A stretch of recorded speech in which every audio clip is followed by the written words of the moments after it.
గాజాపై Israel మరోసారి విరుచుపడింది. మానవతా జోన్పై Israel వైమానిక దాడులు చేస్తోంది. 40 మంది మృతి చెందారు, 60 మందికి పైగా తీవ్ర గాయాల పాలయ్యారు. ఈ విషయాన్ని గాజా సివిల్ డిఫెన్స్ ఏజెన్సీ వెల్లడించింది. గాజా ఆరోపణలను ఇజ్రాయెల్ ఖండిస్తోంది. హమాస్ కమాండ్ సెంటర్ను లక్ష్యంగా చేసుకొని మాత్రమే దాడులు చేసినట్టుగా ఇజ్రాయెల్ చెప్తోంది. ఇరు దేశాల మధ్య యుద్ధం మొదలైన తర్వాత అల్ మవాసికి సురక్షిత ప్రాంతంగా ప్రకటించింది ఇజ్రాయెల్. అక్కడే వేలాది మంది నిరాశ్రయులు ఆశ్రయం పొందుతున్నారు. తాజాగా అక్కడే వైమానిక దాడి చేయడంపై విమర్శలు వెల్లువెత్తున్నాయి.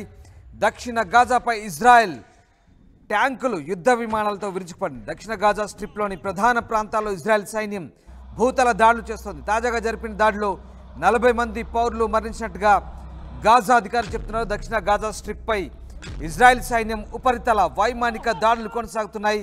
ఈ దాడుల్లో గాజా స్ట్రిప్లోని ఖాన్ యూనిస్, అల్ సువాసి ప్రాంతాల మీద చేసిన దాడుల్లో గత 24 గంటల్లో 40 మంది మరణించారని, మరో 40 మంది తీవ్రంగా గాయపడ్డట్టుగా గాజా సివిల్ డిఫెన్స్ అధికారి మహమ్మద్ అల్ ముఘైర్ మీడియా సంస్థకు చెప్తున్నారు. స్థానిక మీడియా సంస్థకు వెల్లడించిన అంశాలను బట్టి తెలిసింది. ఒక్కసారి మీరు చూస్తున్న దృశ్యాలు దక్షిణ గాజాపై ఇజ్రాయెల్ విరుచుకుపడుతున్న దృశ్యాలు చూడొచ్చు. పూర్తిగా శిథిలాలుగా మారిపోయాయి. అది కూడా పూర్తిగా నిరాశ్రయులు ఆశ్రయం పొందుతున్నటువంటి సురక్షిత ప్రాంతంగా ఇప్పటి వరకు చెప్పుకున్నారు. కానీ ఇప్పుడు పూర్తిగా ఇజ్రాయెల్ వాటిని కూడా వదిలిపెట్టడం లేదంటూ పాలస్తీనా వైపు నుంచి విమర్శలు వెల్లువెత్తిన ఈ నేపథ్యంలో తాజాగా జరిపిన దాడుల్లో 40 మంది చనిపోయినట్టుగా పాలస్తీనా అలాగే గాజా డిఫెన్స్ అధికారులు చెప్తున్న పరిస్థితి కనబడతా ఉంది. మరోవైపు ఇజ్రాయెల్ దాడిని తీవ్రంగా ఖండిస్తోంది. గాజా మొత్తం మీద ఇజ్రాయెల్ చేసిన దాడికి సంబంధించిన దృశ్యాలు ఇప్పుడు పూర్తిగా వైరల్గా మారుతున్నాయి. ఒకసారి చూడొచ్చు ఆ దృశ్యాలు.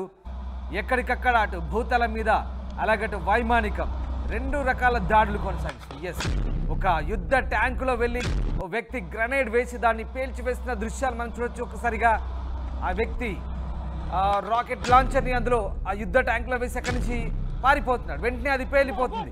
ఇక అక్కడ భయానక భీభత్స దృశ్యాలు మన కళ్ళెదుట సాక్షాత్కారం అవుతున్నాయి. పెద్ద పెద్ద భవంతులు శిథిలావస్థకు చేరుకుంటున్నాయి, కుప్ప కూలిపోతున్నాయి. ఏ రకంగా బాంబు పేలులు చోటు చేసుకున్నాయి చూడొచ్చు. ఇక మొన్నటి వరకు ఎయిర్ స్ట్రైక్స్ జరిగాయి, గగనతల మీద యుద్ధం జరిగింది. కానీ ఇప్పుడు నేరుగా భూతల మీద యుద్ధం చోటు చేసుకుంటుంది. ఒకసారి చూడొచ్చు, తుపాకీతో ఆ వ్యక్తి కాల్పులు జరుపుతున్నాడు. యుద్ధ ట్యాంకులు వెళ్తున్నాయి ఎక్కడికక్కడ. ఎస్, అది చూడొచ్చు. అది పూర్తిగా పబ్జీ గేమ్ ఆడినట్టుగానే అనిపిస్తుంది. పబ్జీ గేమ్ మాదిరిగానే ఆ తుపాకులతో ఫైరింగ్ చేస్తున్నారు. ఓ వీడియో గేమ్ మాదిరిగా కనిపిస్తుంది మనకు అది చూస్తుంటే. ఆ రకంగా ఉంది ప్రస్తుతం పరిస్థితి గాజాలో. నేరుగా ఇక నేరుగా భూతలంపైనే తలపడుతున్నారు. ఇప్పటిదాకా ఎయిర్ స్ట్రైక్ జరిగాయి, ఇప్పటిదాకా రాకెట్లు డ్రోన్లతో విరుచుకుపడ్డారు. కానీ ఇప్పుడు నేరుగా గగనతలంపైనే యుద్ధానికి దిగుతున్నారు. నేరుగా ఎయిర్ గన్స్తో పిస్టల్స్తో కాల్చుకుంటున్నారు. దొరికిన వాళ్ళతో దొరికినట్టుగా ఎక్కడికక్కడ అటాక్ చేసుకుంటున్నారు పూర్తిగా. ఎస్, ఆ దృశ్యాలు చూడొచ్చు. పెద్ద పెద్ద బాంబర్లతో AK-57, AK-47 ఇజ్రాయెల్ దగ్గర అత్యంత ఆధునికమైనటువంటి ఆయుధ సంపత్తి ఉన్న విషయం మనకు తెలిసిందే. దాంతోపాటు అట్ ద సేమ్ టైం అటు హమాస్ దగ్గర కూడా అలాంటి పరిస్థితి ఉంది. అక్కడ కూడా వాళ్ళు కూడా భారీ ఆయుధాలతో విరుచుకుపడుతున్న పరిస్థితి కనబడుతుంది. మరోవైపు భవనాలు భవంతులు నేలమట్టం అవుతున్నాయి, పూర్తిగా శిథిలావస్థకు చేరుకుంటున్నాయి. ఒకసారి దృశ్యాలు చూడొచ్చు మీరు.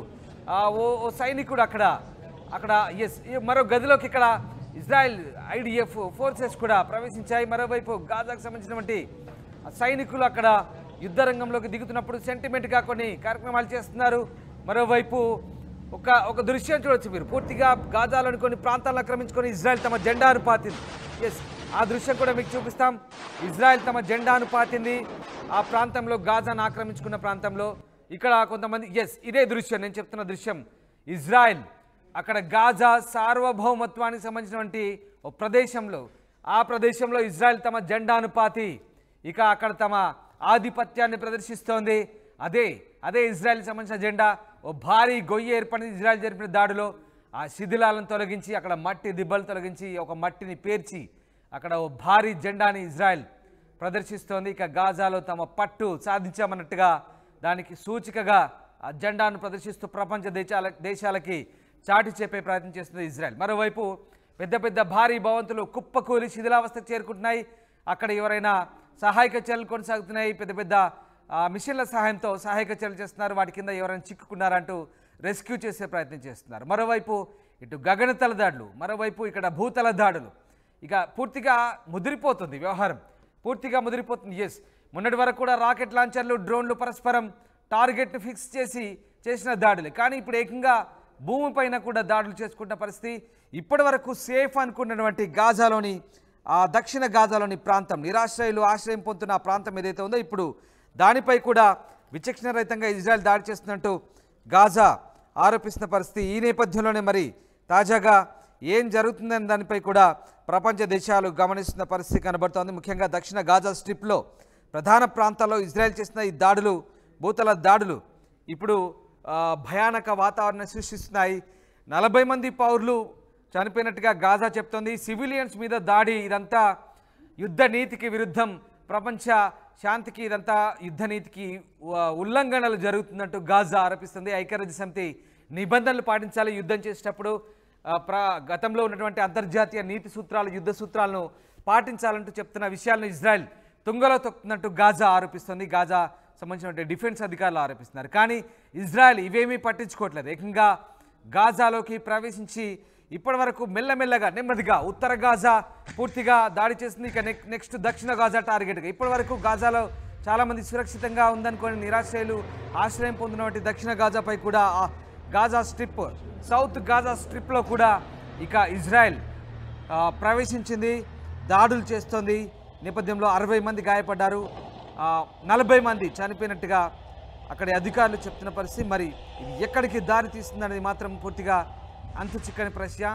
మొత్తం మీద రాకెట్ లాంచర్లు, మిసైల్స్తో పాటు ఇప్పుడు తాజాగా AK-47, AK-56 గన్లు, అత్యాధునిక మెషిన్ గన్లతో నేరుగా దాడి చేసుకుంటున్నారు. ఎస్, నిప్పులు కక్కుతున్నాయి, బుల్లెట్లు వదులుతుంటే నిప్పులు కక్కుతున్నాయి. ఆ దృశ్యాలు చూడండి, డిస్టర్బింగ్ విజువల్ చూస్తున్నారు మీరు.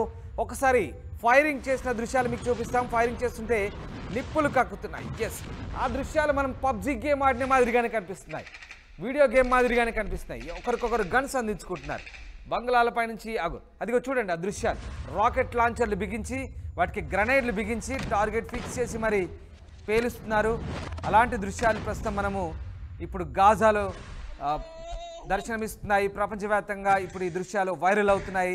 డిస్టర్బింగ్ విజువల్ చూస్తున్నారు మీరు ఆర్టీవీ స్క్రీన్పై. ప్రస్తుతం దీనిపై అంతర్జాతీయ సమాజం గమనిస్తోంది ఏం జరుగుతోంది. ఇక యుద్ధ ట్యాంకులు కూడా నేరుగా భూతలంపై దిగి ఆ ప్రాంతాన్ని ఆక్రమించి దాడులు చేస్తున్నాయంటే ఒకసారి అర్థం చేసుకోవచ్చు. బట్ అవన్నీ కూడా మిలిటెంట్ స్థావరాలపై దాడి చేస్తున్నామని ఇజ్రాయెల్ చెప్తుంది. కానీ అమాయక పౌరులే లక్ష్యంగా, సివిలియన్సే లక్ష్యంగా దాడులు చేస్తున్నారంటూ గాజా ఆరోపిస్తుంది. మొత్తం మీద దాడి అయితే ఇంకా కంటిన్యూ అవుతున్నట్టు తెలుస్తుంది. పశ్చిమాసియాలో ఉద్రిక్తతలు అయితే తగ్గడం లేదు. మరి దీనిపై అంతర్జాతీయ సమాజం ఫోకస్ పెట్టిన నేపథ్యంలో మరి ఏం జరగబోతుంది, శాంతి చర్చలు ఎప్పుడు జరుగుతాయి, కాల్పుల విరమణ ఎప్పుడు జరుగుతుందని మాత్రం ఇంకా ఉత్కంఠ రేపుతోంది, ఆసక్తిని రేపుతోంది.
Akbar!